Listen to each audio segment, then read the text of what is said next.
Hi, this is Jeffrey Veffer of the WoodMBA, and I'm currently looking at my next project, which is construct a coffee table out of this piece of wood. As you see here, it's in my wheelbarrow, and it's actually kind of destroying my wheelbarrow. It's a pretty heavy piece of wood, and it's actually kind of split the front of the wheelbarrow. So what I'm doing now is I'm creating this rig over here that I can transfer the wood from the wheelbarrow to the rig, have it hold up, as well as build in some provisions for actually doing some planing on it on site. So I'll have to do all the work outside here, and in a few minutes I'll put a couple more pieces on so that I can strengthen it and have it hold up the wood. As well, I'm going to put on casters so it is movable, which should help a lot as we have a pretty small area up here. Here what I'm doing is mortising out a little bit for some of the cross pieces for the bracing.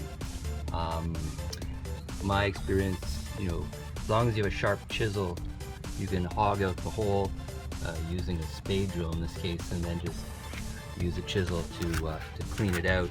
I'm going to be cleaning out a little bit more here. And then get the wood in, the cross pieces, glue it up, and then screw from either side. Quick and easy. I'm using this drill to drill out for the casters, and maybe it's hard to see here. Let me spin it around a little bit. But this is a Black & Decker professional drill. It's actually about 30 years old, and it still runs perfectly. And I think that they replaced this Black & Decker professional line with DeWalt at some point. But this has been a fantastic drill.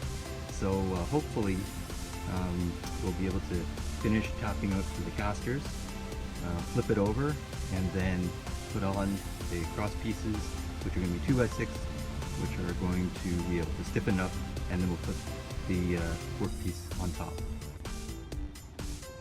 Now I'm going to want to measure for the cross pieces and make them a little wider than what I've got now. So I'm reading about, say, 19.5 inches to the bark, so that I can have them as outriggers and I can attach something to it to get up above the surface and to use it, because I'm going to need to surface this somehow, and it definitely won't go through the planer, so I need to build something on site for that. So here's the final step before we actually put the workpiece on the rig. Now, because it's so heavy, I'm going to have to ask somebody to give me a bit of a hand, so while I'm lifting I won't be able to show you what that looks like. So yes, success. The workpiece is now on the rig, and I can move it around as much as I need to with the casters on it, and start to set up for my next stage in the plan. So stay tuned for that. Because I have to keep the piece outside, I've had to cover it because we've had a lot of rain lately. So what I'm going to do now is uncover it and then start taping this, because this will be the bottom when I pour the resin in to fill the holes, especially this large one in the center. Well, I was hoping to save the bark on this piece, but as you can see underneath it, there was actually a fair amount of rot going on, which would most likely continue as well. There were some insects. So I'm going to have to fortunately remove the bark, even though it was a very distinguishing part of this piece. So that'll take me a little bit longer to get completed before I set it up, get it taped, and do the epoxy. So what I've done now is stripped off the outer coating of bark, and I'm just getting to work on taking off the cambium. So you can see right here, I've taken it off, and this is the actual inner wood itself. So the cambium is part of the bark layer, and it's a living part of the tree when it's actually growing. In this case, it's a soft layer that you'll want to remove before you go ahead with any project, because it will continue to degrade, where this wood here you can sand and stain as you like to preserve the look of the wood. Now, it's relatively important before you pour the epoxy that the piece is level so that it doesn't pool in certain area here. So you'll see I put a level in this one area, and it's pretty good. We can set it and adjust it on the fly because we've got the rig on wheels. So if we know that it's pooling anywhere, we can actually just move it around a little bit.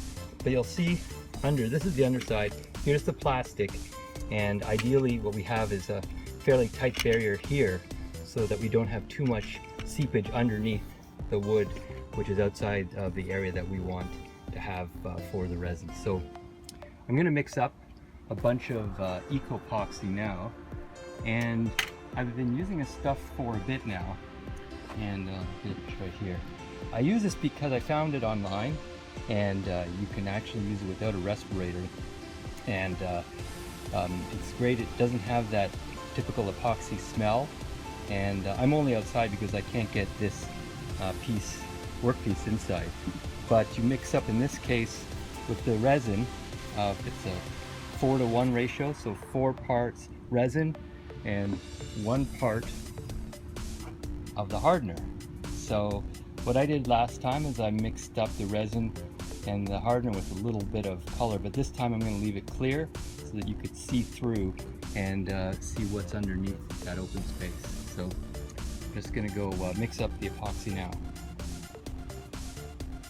After curing for about 12 hours, you can see here, it looks like there's actually no resin, but if you tap, you can feel it's actually pretty solid, especially areas that have got a little bit more resin. So what I'm going to do now, mix up another batch and pour it on and get it to seal up a little more.